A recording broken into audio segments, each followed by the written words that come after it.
Dear viewers, supreme কোর্টের নির্দেশ অনুযায়ী যদি প্যান ইন্ডিয়া বেসিস সমস্ত ক্লাস 1 to 8 এর শিক্ষকদের টেট বাধ্যতামূলক হয়, তবে এটাও মেনে নিতে হবে যে বা মেনে নেওয়া উচিত বলে আমি মনে করি যে সমস্ত ক্লাস 1 to 8 টিচারদের একই হারে বেতন দিতে হবে। এখানে কোনো ভেদাভেদ করার জায়গা নেই, কারণ এমএইচআরডির একটি নোটিফিকেশান সেই কথাই বলছে। আমি নথি দেখিয়েই বলছি, আপনারা শেষ পর্যন্ত ভিডিওটি দেখতে থাকুন। 8 এপ্রিল 2010 জারি করা MHRD ministry of human resource ডেভেলপমেন্টের জারি করা একটি নোটিফিকেশান। এই নোটিফিকেশান জারি হয়েছিল 8/1/2009 সেকশন 38 পাওয়ার অ্যাপ্লাই করে। সেই পাওয়ারের বলে এই রুলস তৈরি করা হয়েছিল, যাকে নাম দেওয়া হয়েছে right of children to free and compulsory education rules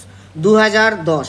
এই রুলসের 20 নম্বর পয়েন্টে চলে যাই। দেখুন, salary and allowances and conditions of service of teachers, the central government or the appropriate government or the local authority as the case may be shall notify terms and conditions of service and salary and allowances of teachers of schools owned and managed by them in order to create a professional and permanent cadre of teachers। অনেক সময় অনেকবার কথা উঠেছে যে contractual teachers নিয়োগ করা হবে। দেখুন বাধা কোথায়। সরকারিভাবে কিন্তু এই নির্দেশনামার সাহায্যেই বাধা রয়েছে। এখানে কিন্তু শুধুই সেন্ট্রাল গভর্নমেন্টের ব্যাপার নয়, এখানে central government, appropriate government or local authority, অর্থাৎ অ্যাপ্রোপ্রিয়েট গভর্নমেন্ট বলতে স্টেট গভর্নমেন্ট বা ইউটি গভর্নমেন্ট, এদের কথাও বলা হয়েছে।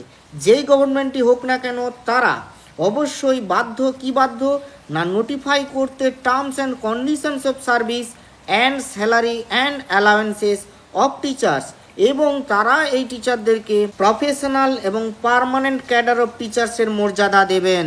এরপরে আসুন, টিচারদের তো পার্মানেন্ট করতে হবে এবং প্রফেশনালিজম তাদের মধ্যে থাকবে। এরপরে কি, in particular and without prejudice to subrule 1, the terms and conditions of service shall take into the account the following, namely, অর্থাৎ কিছু অ্যাকাউন্টেবিলিটি থাকবে। কি না, accountability of teachers to the school managing committee, অর্থাৎ তার স্কুল ম্যানেজিং কমিটিকে report করতে বাধ্য। Provisions enabling long term stake of teachers in the teaching profession. এবারে আসুন মেন পয়েন্ট, যেখানে কি বলা হয়েছে, the scales of pay and allowances, medical facilities, pension, gratuity, provident fund and other prescribed benefits of teachers shall be at par for similar qualification, work and experience। তাহলে এখানে দেখুন, এনসিটির rules and regulation যদি মানতে সমস্ত teacher বাধ্যই হয়, সমস্ত সরকারও বাধ্য হয়, তাহলে কিন্তু সেই সমস্ত টিচারকে তার scales of pay and allowance, medical facilities, যারা ওয়েস্ট বেঙ্গল গভর্নমেন্টের মেডিকেল ফ্যাসিলিটিস পেয়ে থাকেন গভর্নমেন্টের টিচাররা, যে সেন্ট্রাল গভর্নমেন্টের টিচার যে স্যালারি পান, যে মেডিকেল ফ্যাসিলিটি পান, যেমনভাবে পেনশন, গ্র্যাচুইটি, প্রভিডেন্ট ফান্ডের যা যা সুবিধা রয়েছে, সমস্ত সুবিধাই কিন্তু অল স্টেট গভর্নমেন্টকেও অ্যাট পার হতে হবে, সেই অনুযায়ী হতে হবে। কারণ কি, দেখুন, ফর বলছে সিমিলার কোয়ালিফিকেশান। যদি প্যান ইন্ডিয়া বেসিস এনসিটির রুলস অ্যান্ড রেগুলেশন সমস্ত স্টেট মেনে চলে, তাহলে তাদের সকলেরই সিমিলার কোয়ালিফিকেশান থাকছে, সিমিলার ওয়ার্ক অ্যান্ড এক্সপিরিয়েন্স। এটা তো স্কেলস অফ ওয়ার্ক এবং এক্সপিরিয়েন্স অনুযায়ী এটা স্কেলস অফ পে দ্বারা ডিস্টিংগুইশড হয়। তাহলে এই হিসাব অনুযায়ী ক্লাস 1 to 8 অর্থাৎ এলিমেন্টারি ক্লাসগুলোর ছাত্রদের পড়ানোর জন্য সমস্ত টিচারের স্যালারি, অ্যালাওয়েন্স এবং আদার বেনিফিটস সবই কিন্তু সেম হওয়া উচিত। এটাই ছিল আজকের এই সংক্রান্ত আপনাদেরকে জানানোর জন্য যে নিউজ বলা।